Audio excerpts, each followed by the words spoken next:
Good evening or afternoon, everyone.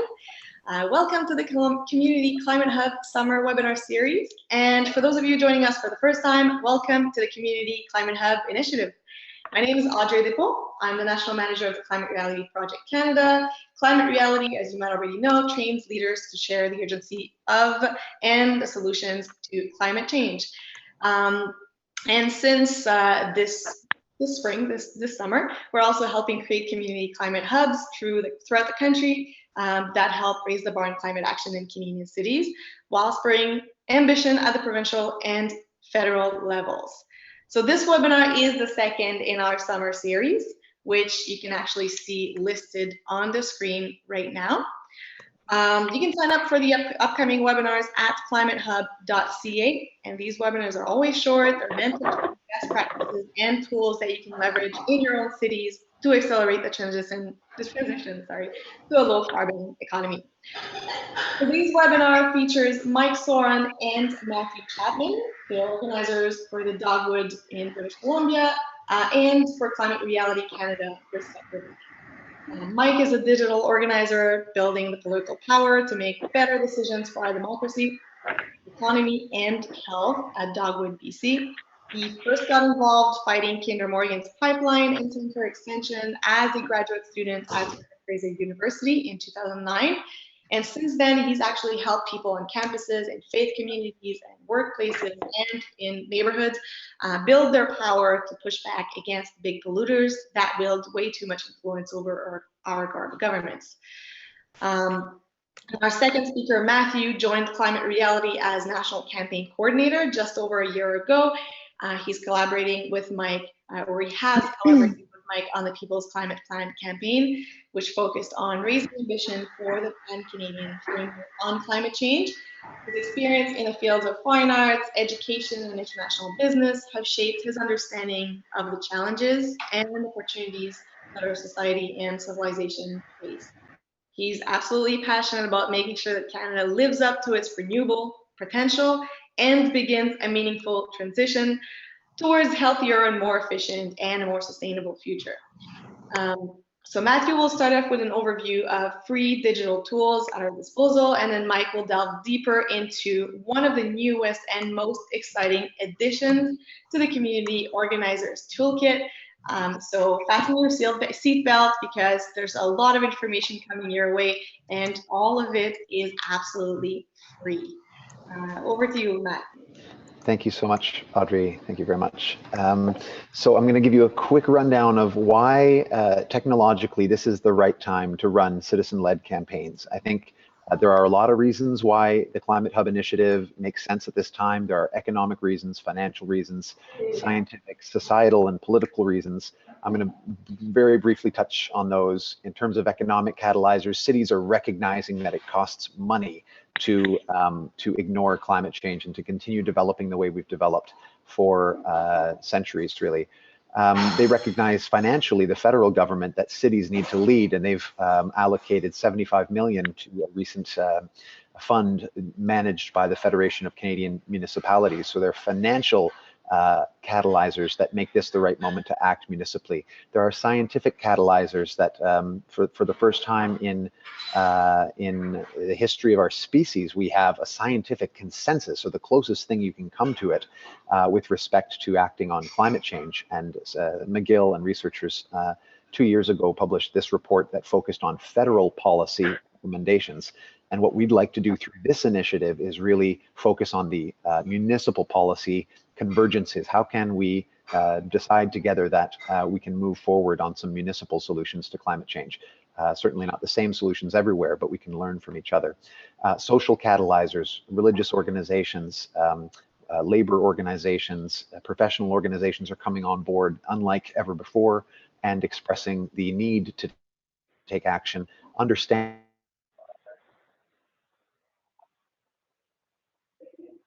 and recognizing the benefits as well. So I just want to mention quickly that this slide deck will be online after the presentation at climatehub.ca. So you'll be able to see these. I know we're going rather rapid fire here. Finally, or before penultimately, we have political catalyzers, and those being the fact that we have a Liberal government right now in Canada that is willing to move forward, that is willing to fund municipal action, and a campaign focused on the right to a healthy environment that has demonstrated that we can move much faster than we anticipated with this national campaign hoping to change the Constitution, a 7-year campaign, a 7-year endeavor that started 2 or 3 years ago, has now reached relatively, well, it is approaching its final goal several years ahead of schedule. So I'll leave it at that without going into too many details. And now I'd like to speak a little bit about the technological catalyzers, and that's what this webinar today is about. So technologically, we're at a moment that is also very advantageous to move forward in.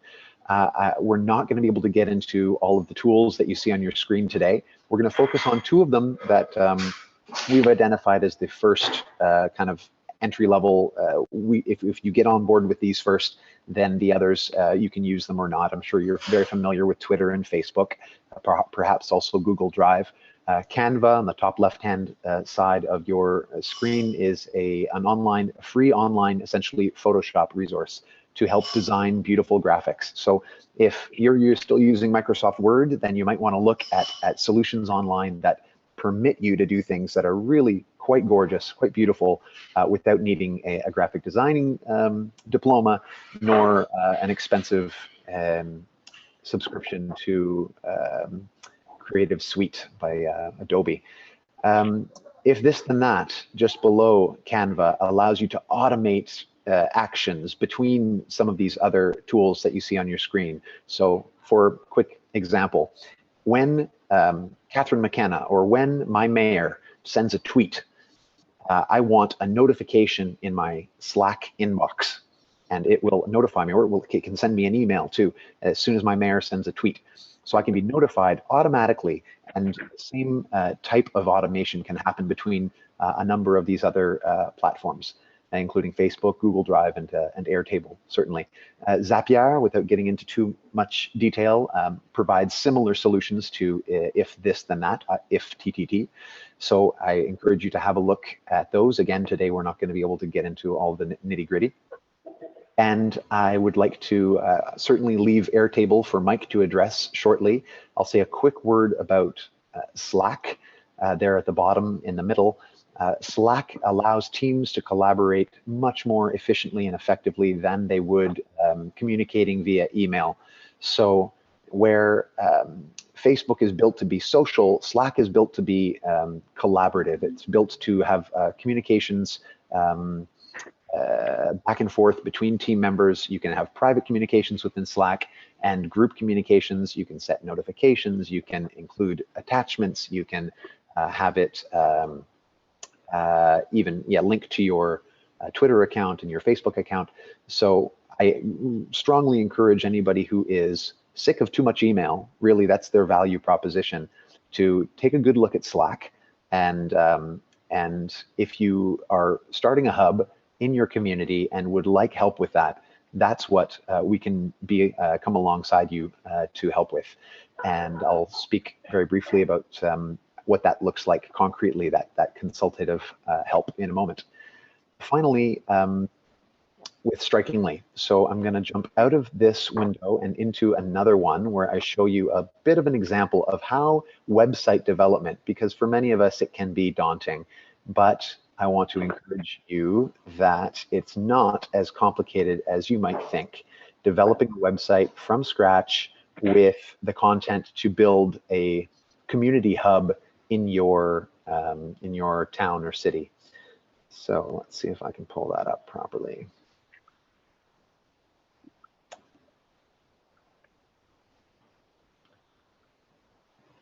Okay. All right. Give this one a try.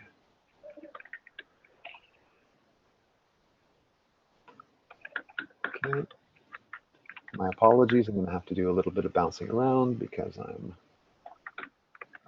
okay. Here we are. Can I have some confirmation? You want to see a green leaf across your screen? Is a green leaf appearing across your screen at the moment? Anyone? Yes, but I don't know if you can hear me. Terrific, I can, yes. Thank you. Perfect. Good. So here we are within a template that you are able to edit very easily using a website called strikingly.com.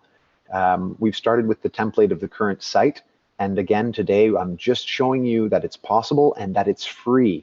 And that's what this campaign has been about thus far. It has been about providing or developing a campaign that's not based on an expensive subscription process or costs that would prohibit citizen actors to delve in 100%, but rather it's built on tools that can be easily used by everyone without having to go fundraise for them.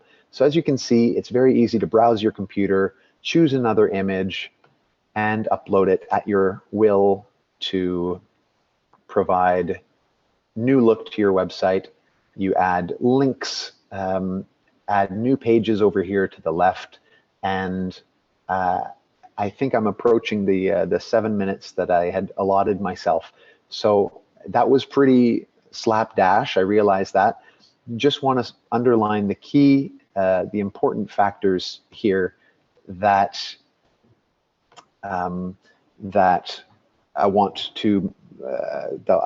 to communicate, and those are the tools we're using in this campaign right now, whether they be web development tools, graphic design tools.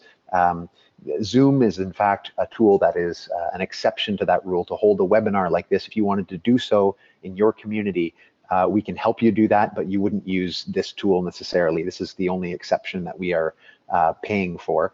But all of the other tools that we're using, from Bitly to BatchGeo to create the interactive map that you see in the toolkit section of our website, to Slack for team communications, to Google Drive for sharing of documents. All of these tools we're building it such that we can then pass off basically what we've done, the whole package, and say, here, take it, adapt it in your hub, use it to the extent to which you would like, or not. And we really want to engage and educate and help sustain climate organizers across the country to help advance their municipalities along the Federation of Canadian Municipalities 5-step process towards transparency, climate reporting, and improving both quality of life and reducing emissions. So at that, I will leave it in the capable, very capable hands of Mike Soren, who will give us a real good dive into Airtable. Thanks, Mike. Oh, there we go. I think I'm unmuted here. Let me turn my camera on. Hi, everybody. So I'm Mike. I'm calling from the other side of the country in Burnaby, BC today, from Dogwood BC's office here in Metro Vancouver. It's a great pleasure to be part of this work. You heard a little bit about my bio. You know, I'm originally from Alberta. I've been here in BC since 2009. I had the great privilege of working with Matt and Audrey last summer and fall, while I was with Lead Now on the People's Climate Plan. That was where I first really started rolling out Airtable as a digital organizing tool. I think it's just spectacular. And it's really helped us do work at low cost and at scale. And I'm excited to share more of this with you today. I think, let me just double check. You should be seeing my screen. Let me just move some stuff around so I can present to you. There we go. All right. So what I'm going to do is I'm going to go over a couple points. I think one of the things that is often missed when we're going and picking a new tool is that we don't spend as much time on why we're picking the tool or thinking about the world that that tool is getting introduced into. In general, I think we don't think about work enough. We just kind of jump into it. And one of the things I hope to communicate today is that you can really increase the contribution that you're making, and also do more work together at scale just by putting some thought in at the beginning. So the first thing I want to say is that our job is to get stuff done. Our job is not to use or test new tools. And often this can be a bit of a habit that groups fall into, where tool testing and trying out new things becomes the main purpose. Now, I have a bit of a bad habit about this, and so I always try and remind myself about this and put it at the front of any session. The gist is that nobody cares about your scaffolding. Like, this is really true. Our movement will be judged on the changes that we secure in decision-making in public policy. No one will remember the cool tools we use or things like that. They'll care about the stuff that we actually complete. And so a good rule of thumb or a good tip that I have is to try and use as few tools as possible to do the job. But that means, of course, that you need to take time to think about the right tool and why and how you're using it with your team or on your own. So the first question, and this is always a good question when you're thinking about picking a tool or taking a tool like Airtable or Strikingly and thinking about how you want to apply it to your work. So the first thing is, what is your purpose or goal? So, you know, that's actually an old thing. So what is the reason why you're using this tool? Second, why should anybody care? You're organizing. So what? What does it actually mean for the person, the user, at the end of the day? It's equivalent to the user story or the user case in software development. Who are you organizing?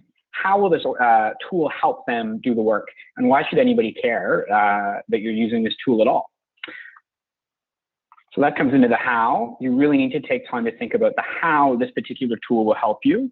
A new tool means new problems. You've got to train new people. You've got to integrate it with your existing work.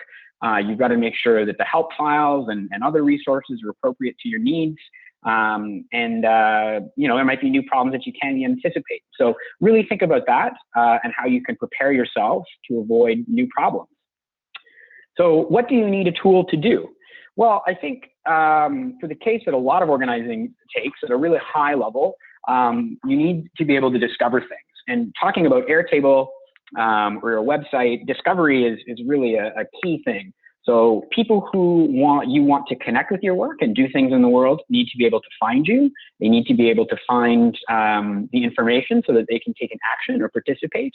And on the other side, your volunteers and organizers need to be able to discover the contact information for the right MLAs. They need to find the right documents that you're working on. They need to discover the information and activities to do the job. We also need to receive and submit information. So people need to tell us what they did, who they are, what is your name, how do we contact you? Do you have a great document that you need other people to find? A tool needs to be able to receive submissions.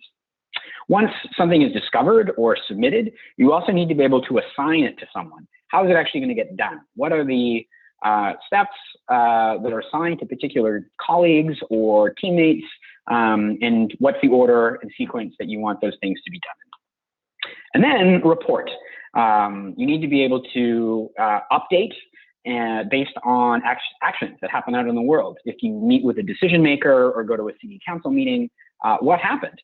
And if you were assigned a responsibility or you assigned someone else a responsibility, did it actually get done? Are we holding each other accountable for the work that we do? Especially when you're a volunteer, it's very important to make that volunteer contribution quite meaningful. And so the accountability stage is really important, and the report back so that people understand the impact that their contribution is having in the world. All right. And what? Oh, this one doesn't fade in. But the last sort of why, how, what here, take time to think about what you are doing when you use the tool. So what is it that you're tracking? This will be different depending on the type of work that you're doing or where you're operating. Really take time thinking about the data that you're going to be pulling in here and how it's going to help you meet your goals. So Airtable, which we're going to talk about, is a data management situation where we're going to be mapping, if you look at the third point there, actions like meetings, tasks, events, people like team members, volunteers, staff people at Climate Reality, but then also the decision makers that you want to contact, city councilors, people from chambers of commerce, economic development organizations, local not-for-profits, environmental organizations, and places that they can be venues, places where you come to meet in teams. They can be places like City Hall or important gathering spaces for public demonstrations or celebrations. And something that you'll probably have a lot of too are things. These are the documents that you're using, links to important web pages. These are all the stuff that you need to organize so that you can do the thing. You can do the why thing, whatever your purpose or goal is. And an important thing to consider too is that if you put garbage in, you get garbage out. So the tool is only as good as the data that you add in there. And so part of why this is a great tool is Airtable is really good for doing all of these things. It helps us answer those why questions, the how questions, and the what questions. So Airtable as a tool, and we'll just show you a couple examples here, give us task relevant views, user relevant views. These are customizable ways of sharing data so that people get the right information at the right time. They get as little information as possible to actually complete their tasks. We're also able to easily email those records, which is great if you need someone to take an action on a particular volunteer or a particular venue or a particular decision maker. Very easy to get that information out there in the world quickly and easily. And the way that we use entry forms in Airtable force good data. So it kind of diminishes that garbage in, garbage out problem. So what I'm going to do now is pop back to my browser screen and move this out of the way for me.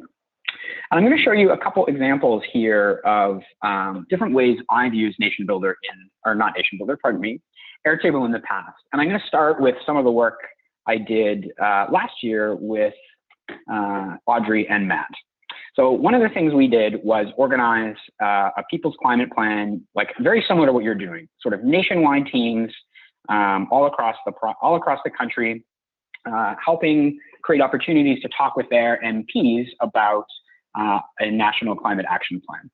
So I think I've pulled out, so I've pulled out all the private information here, which is another thing because of the way Airtable works. You've got really simple ways of customizing the views. So as you can kind of see up at the top row, which you see here where my cursor is moving right below the title. Sorry, Mike, you're sharing the wrong screen right now. We see Airtable Templates page. Oh, thank you. My apologies. Well, you kind of see the some of the things that Airtable can help us do there, but let me just switch my screen sharing over to Safari. Bear with me a moment.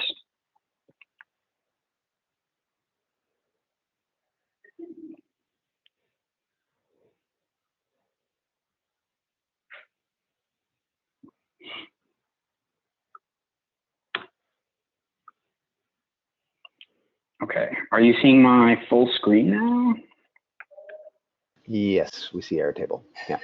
Okay, perfect. Okay, so you're seeing everything. Okay, so here you see the database that we had set up last year. It just gives you a sense of how we deployed those objects. So these are the data points that we want to track. We want to track the cities where we're doing work. So each row corresponds to a city. And the great thing about Airtable is these linked records. So this table, nice and simple, shareable status view, and each contains the ridings where we're operating. So we can just click into any of those ridings and quickly get information about everything that's going on there. Who the member of parliament is, which party they're from, how we've prioritized it, who the riding lead might be there. And you can just jump between these records really easily. I won't jump around too much, so we're not sharing people's private information on the web. Ridings, who those leads are, we'll stay out of that tab, where the events are taking place. We've got it all organized by province, so it's very easy to have provincial leads. And then the organizations that might be helping us out, who are associated with some of those folks. So you can kind of see at a really high level here, the logic of how we've thought about, okay, what is the information that we actually need to have? How do we make sure that at the end of the day, we want to have a lot of these events happen across the country? So to do that, we need to know about the cities, the ridings that they're taking place in, and the people that we've asked to be accountable and responsible for hosting those events. Once we did that, we used Airtable similarly to track a lot of the media that came back. So we were able to say, okay, we've hosted all these events. Now we're in sort of the report and account for stage. And we used Airtable as well to track the pitched and published articles. So as we would pitch or publish articles to local media all across the country, we'd be able to very quickly get a scan of like what the media story looks like across Canada. And because this is collaborative, this allowed us to work with consultants. We had individuals who were able to submit their stories directly. And we were able to track how different publishers also responded to our work. So over time, it would give us a sense of which specific publishers were really good at using our press releases or responding to our pitches. A couple other examples here. We also used it to track meetings with government relations, with MPs. Audrey, Matt, and I met with a number of MPs in November of last year. You can kind of see just a scan of who some of those folks are. And we use this to track those meetings and a lot of the documents that were involved and related there. So this is just a quick scan of how you're also able to take the same sort of logic. What are the people? What are the documents? What are the meetings? And then sort those out in rows and columns. So it's just really easy for different people to update. You can pop into any record. And on the right, you've got revision history. Let's see if we can come to one where there's a comment. So there you go. As I was getting responses in, so this is Blakey was unavailable to meet with us. I'm just making sure that the teammates here know about what the status is. So it's a quick and easy way for people to get a status update. And then using views, you could say, okay, well, I want to create a new view for a particular team member that's just going to be following up with everyone who's declined. So you can say, I want to know everyone who declined or was unavailable. And you want to filter where meeting status is declined. And you can see the folks that require special status. And I can say, okay, well, I want Matthew to follow up with these people. Quickly say, all right, here's the information. I want to be able to follow up. And I can say, hey, Matthew, climb reality, and then just type the message and go. So that to me is an excellent and easy way to both populate these tables with the data that you need and share it with the teammates, volunteers, and other folks that you meet over time. A couple other examples. I just want to say it's also a tool that you can use much more like a traditional spreadsheet where you're working with formula. This is one where I'm using roll-up columns to just start tracking, how many hand raisers, how many active volunteers, trainees did I have during this time at Lead Now last year. And track that over time using these indicator details. So you can see you've got very simple, straightforward things that would take less than half an hour to make a table like this, or you could put something together that is a little bit more complicated, where you're tracking numbers, adding those up, and sharing those in other fields. So very, very easy entry, and then lots of opportunity to get more sophisticated over time. Oh, I just got an app kill. Can you guys still see my screen share? I just had something crash in the background. Yeah, we see Airtable. Oh, great. Okay. Yeah. So one of the things that's really useful about using a free tool like Airtable is, one, it's full of documentation. So you don't need to spend as much time training and supporting the people on your team, because Airtable has already put so much work, or a lot of these free tools have put so much work into creating this process for you. What I advise you do is you start to think about creating Airtables for tasks is, what is it actually that you're trying to accomplish in your own workflow? So not how does someone use Airtable, because Airtable's already done the work of figuring that out. Instead, it's how does someone use Airtable to do the thing that you need them to do to accomplish your work. So it's a different way of thinking about the help files. And one of the things that we've done here at Dogwood, so we're shifting back to my new work here, is we use tags and nation builders. So tags are different ways of keeping track of people. And at one point we had hundreds and hundreds of them that just needed to be cleaned up. And so what we did is we created a new set of universal public tags. These are available on the web. They can be embedded into web pages. If you go as a member of the public, someone who's not part of your team or someone who doesn't have access to the back end, you get to see something that looks like this. So all the information that you need to select the proper tag. And if you're someone who says, you know what, these tags, they don't meet my needs, I have a special need in my community that's not being met, we've created a form for those folks to use, allowing someone to request a new custom tag. And it's all very easy to do. If you've created forms in Google Drive before, it's very, very similar in process to that. And then you're able to share the form around. But that's not enough, right? Because for a lot of the folks around, you need just a little bit more information about how this all fits into your greater sort of world. And so what I've put together for most of the Airtable tags that require other people to use them is a brief little explainer doc. So I try and keep this to 1 page. If it's ever longer than 1 page, it's probably a sign that I've made the Airtable too complicated, or the workflow itself is too complicated. And what I've done here is I've really explained, okay, what is this? Why are we using this? And then a section of how do I access and use the Airtable? All these different custom views, which is just a wonderful part of Airtable, is that it lets you say, okay, I want to only see the custom tags. And then you get a quick view of the custom tags with all the dates that are necessary. Or you can say, I only want to see the tags that are scheduled for deletion, because that's my current task. This is my task view. I'm going to go into Nation Builder and delete these tags. I can just see, okay, I'm filtering just for those which has a deletion date scheduled on or before today. And I've explained all these different views here, really clarified how the Airtable is separating these things out. And then at the very bottom, I told people how to get in touch with me if there's anything in here that's unclear. So this is just some of the ways we've used Airtable. Another benefit is that they really do offer just tons and tons and tons and tons and tons of templates to help you get started. So I've used some of these templates to create things like a bug tracker. I'm responsible for managing our Nation Builder here at Dogwood.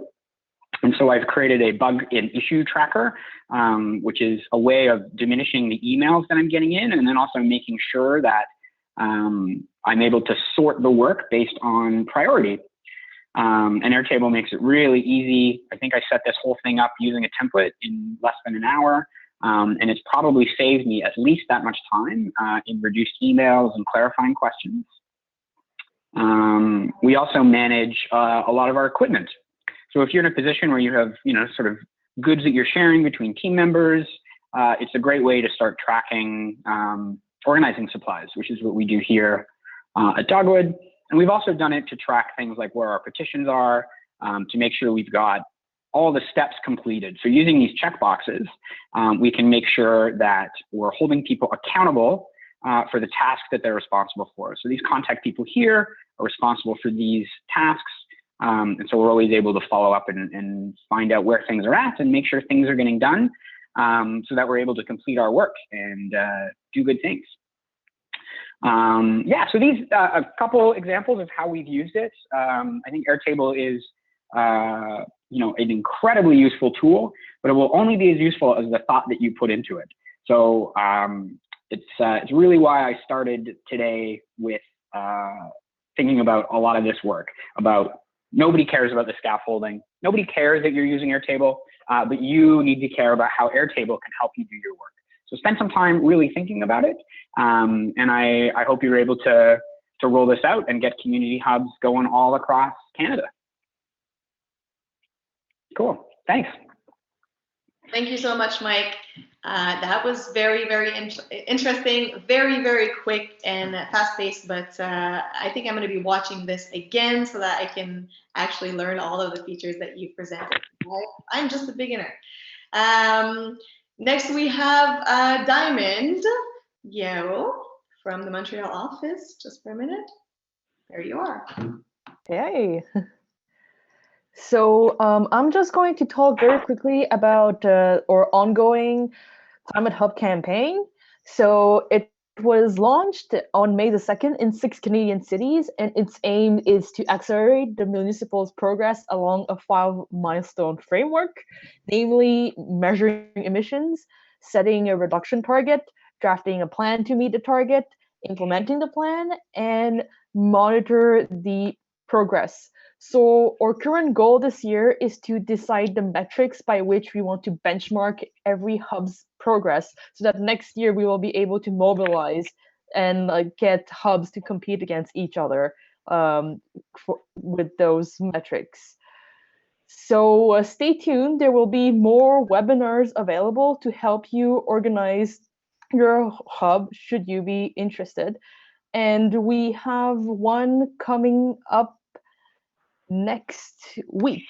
So watch out for your email or Facebook page. All the details will be posted there.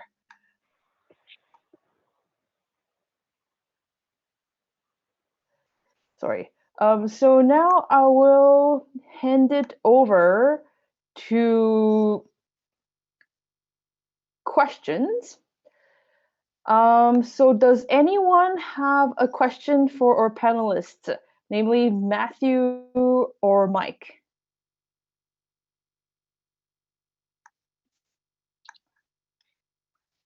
So just in case people don't really know how to submit their questions, if you're watching this on Zoom, there's a Q&A button that should be towards the bottom of your screen.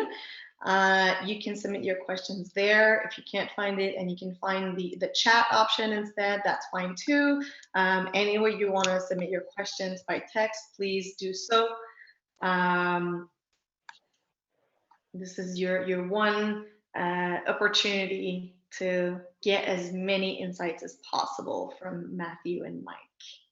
I would like to add, in fact, that there will be another opportunity, and anybody, you will receive an invitation for those that are leading hubs or involved in hubs presently to a workshop where it will be much more interactive, and that will be in mid-July. The workshop will be held just before I head off on vacation for the last 2 weeks of the month.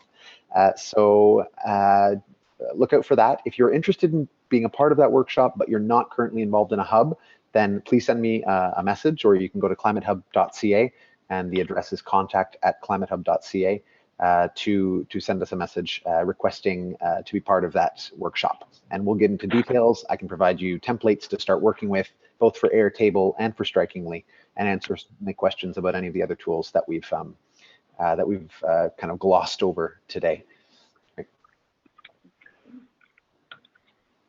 So the question we have in the chat is, how many people would typically be using the Airtable platform in a hub? That's a little bit more specific to the campaign, so I guess I'll cover that. It could be as few as one in extreme cases. I think it needs to start with 1 or 2 people to join the training or the workshop seminar that we're proposing. Following that training, it's up to you really how big you want to scale. In a smaller community, perhaps fewer people are necessary. And the beautiful thing about it is that you can have people enter data without them having to understand the whole architecture behind it. So the scaffolding can be in the background, and all they see is a form, sort of like the one Mike showed earlier. And all they have to do is enter their name, enter details about whatever you're asking them for in terms of information. And they can also consult pieces of the database as well. So without having access to the entire database, which is one of the other benefits above Google Docs, you can give people access to just one form or one piece of the database, and they can contribute to that piece of the database. They cannot edit it once it's contributed, to my knowledge. Mike, is that fair to say? Yeah, no, they would not be able to edit it outside the form. Yeah, so they can send the information into the database, and then they can consult the database, which is exactly the formula we've employed in the partner database in the toolkit section of climatehub.ca. So you can contribute to that database, you can consult that database, and you can, so people in the hub don't all need access to the back end. You can have a few people that have been trained, that have taken the time to look into it and understand it, and modify it and create it, as many as are interested. Yeah. You're very welcome. All right, so any other questions for either of our panelists? Now is your chance to ask them.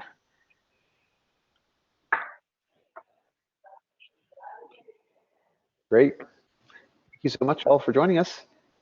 All right. Well, thanks everyone for being with us, especially Mike. Thanks for taking the time tonight to join us. Oh, of course. Very, very appreciated. Pleasure to be here with you. So we hope that everyone's come away with knowledge and inspiration to get active in their communities. I invite you all, by the way, to sign up to join a hub at climatehub.ca if you haven't already done that. Our next webinar is on Tuesday, July 6th at 2 p.m. Eastern. It will feature Wendy Avis. She's the sustainability specialist for the city of Vancouver. She'll discuss how citizens can collaborate to help implement ambitious municipal policy. I'm very much looking forward to that. I hope you are too. Sign up on the same website, climatehub.ca. So thanks everyone again, and see you next week. Have a good evening. Bye all.